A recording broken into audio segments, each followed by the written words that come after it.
दलित मानते हैं और उनको छूने से भी कतराते हैं। उनके हाथ का छुआ हुआ आज तक बहुत सारे हिंदू नहीं खाते, लेकिन क्या आप लोग जानते हैं कि वो हमारे या आपके पूर्वजों से कहीं ज़्यादा बहादुर पूर्वजों की संतान है। उनकी कुर्बानी के बारे में सुनकर आप रो पड़ेंगे।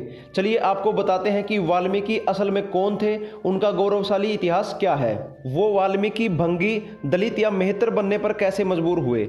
बस दोस्तों, आप लोगों से अपील है कि वीडियो को पूरा देखना। ये सब जानकर आप लोगों को वाल्मीकि जाति पर गर्व जरूर महसूस होगा। दोस्तों, बात है मुगल काल की। मुगल काल में ब्राह्मणों और क्षत्रियों को दो रास्ते दिए गए थे, या तो वो इस्लाम कबूल करें या फिर हम मुगलों या मुसलमानों का मैला ढोएं। आप किसी भी मुगल काल में चले जाओ, वहां पर आपको शौचालय नहीं मिलेगा। हिंदुओं की उन्नत सिंधु घाटी सभ्यता में रहने वाले कमरे से सटा शौचालय मिलता है, लेकिन मुगल बादशाह के किसी भी महल में चले जाओ, आपको शौचालय नहीं मिलेगा। सच तो यह था कि मुगलों को शौचालय निर्माण का ज्ञान ही नहीं था। दिल्ली सल्तनत से लेकर सारे मुगल बादशाह पात्र में शौच करते थे, जिन्हें उन ब्राह्मणों और क्षत्रियों से या उनके परिजनों से फेंकवाया जाता था जिन्होंने मरना तो स्वीकार कर लिया लेकिन इस्लाम को नहीं अपनाया था। चलिए आपको बताते हैं कि भंगी नाम किनको और क्यों दिया गया था। जिन ब्राह्मणों और क्षत्रियों ने मैला ढोने की प्रथा को स्वीकार करने के बाद अपने जनेऊ को तोड़ दिया था, यानी अपने संस्कार को भंग कर दिया था, वो भंगी कहलाए। और इनके उपकरणों के कारण तत्कालीन हिंदू समाज ने इनके मैला ढोने की नीच प्रथा को भी महत्तर अर्थात महान और बड़ा करार दिया था, जो बाद में मेहतर कहलाए। इसलिए इनको मेहतर और भंगी नाम दिए गए। भारत में 1000 ईस्वी में केवल 1% ही अछूत जाति थी, लेकिन मुगल काल की समाप्ति होते होते इनकी संख्या 14% हो गई। चलिए आपको एक कड़वा सच बताते हैं कि ब्राह्मणों या क्षत्रियों से लोग वाल्मीकि या दलित कैसे बने, क्या मजबूरी थी उनकी।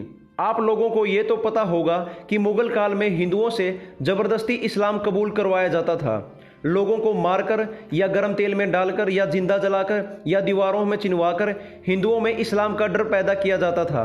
इसलिए जो हिंदू डर के मारे इस्लाम धर्म स्वीकार कर लेते थे, उन्हीं के वंशज आज भारत में मुस्लिम आबादी के हैं।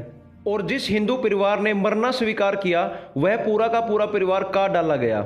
और जो हिंदू मैला ढोने की प्रथा को स्वीकार करते चले गए, वो भंगी या मेहतर कहलाए। डॉक्टर सुब्रमण्यन स्वामी लिखते हैं कि अनुसूचित जाति उन्हीं बहादुर ब्राह्मण या क्षत्रियों के वंशज हैं जिन्होंने जाति से बाहर होना स्वीकार किया, लेकिन मुगलों के जबरदस्ती धर्म परिवर्तन को स्वीकार नहीं किया।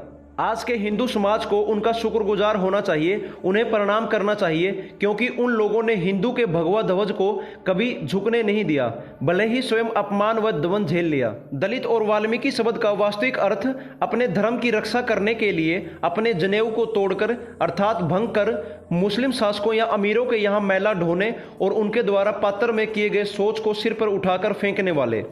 हमारे पूर्वजों ने खुद को अपमान का घूंट पिला लिया, लेकिन अपने धर्म को नहीं छोड़ा।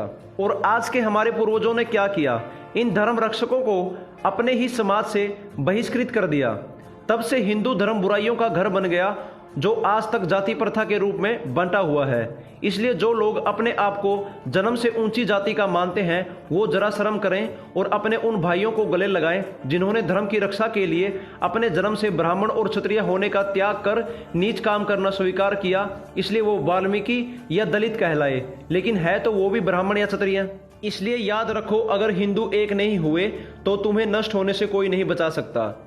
अगर ये लोग भी उस समय इस्लाम को स्वीकार करके मुसलमान बन गए होते, तो आज हमारे देश में मुसलमान ज़्यादा होते और हिंदू कम, और आज भी भारत पर इस्लाम का शासन होता। अगर आज देखा जाए तो हमारा भारत एक हिंदू राष्ट्र है, जो हमारे दलित या वाल्मीकि भाइयों की वजह से है।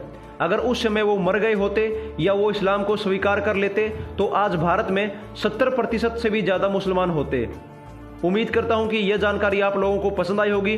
कृपया करके हमारे चैनल को सब्सक्राइब कर लें और इस घंटी को जरूर दबाएं और इस वीडियो को लाइक और शेयर करें। धन्यवाद।